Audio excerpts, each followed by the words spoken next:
Kanglei Thawal Senen Namiyamda ngasi nimidangarumgi oiba pausing pijari.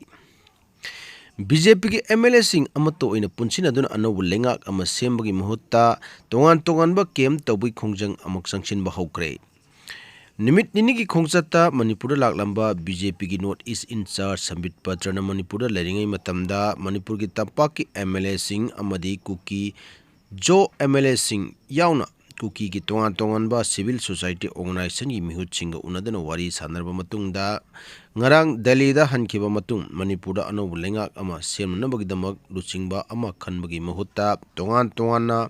kem tawduna luchingba ani ahum thokpagi phibam da lagle pauchi asina phangba pawgi matung inadi Sambit Patrana ngarang Impal dagi Delhi pangkraba matung tha asi kun mapanda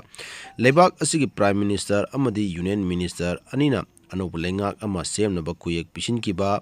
BJP amadi makoida chaminariba political party singe apunba MLA kunmathoi gi mifam ama pangthokhiba loinana kem tawba hokhibani hairi nakal amromda chief minister Nongthomam Biren bu sogotpa MLA singchu Sambit Patrana Delhi pangkraba matung luang sanghom da leiba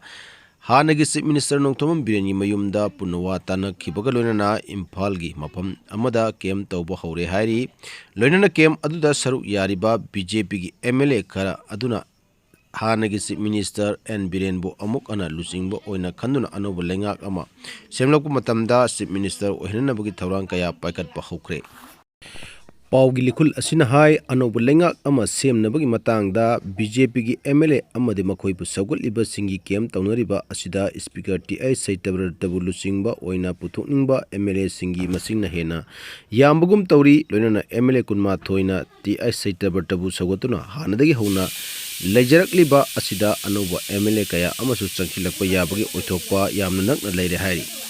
Pau likul asin hai president rule salai duna thamliba state asida athu matamgi manungda center lenga ki maike de luchingba ama khanduna lenga semnaba thawrang pakhalak trabadi lamdam asigi miyam go loinana anobu lenga ama semnana ba thawrang su tawbiyai Lamdam asigi miyamgi apambagi matung ina lengak semnaba Manipuri governor Ajay Kumar Bala da hajaragani haina prime minister amadi union home minister da aiba chiron pisinba saru yakiba MLA kunma thoina lawkiba phirep adu amuka hanna sechin handuna anobu lengak ama semge haiduna governor da se pisinba yabagi thajabusu yamna nak leiri nakal moromda hojik India amadi Pakistan anigi marakta muknabagi changwa kalaktuna khut thoknaba horakliba asina maram oiraga center lengaki maikaidagi Manipur da bulengak simugu apam asi nathairaga center gi maikedi athu matamgi manungda anoba lengak semnaba khut tharakpa tawroi haina su rajniti gi neinaba miyoi kya na phungdoroli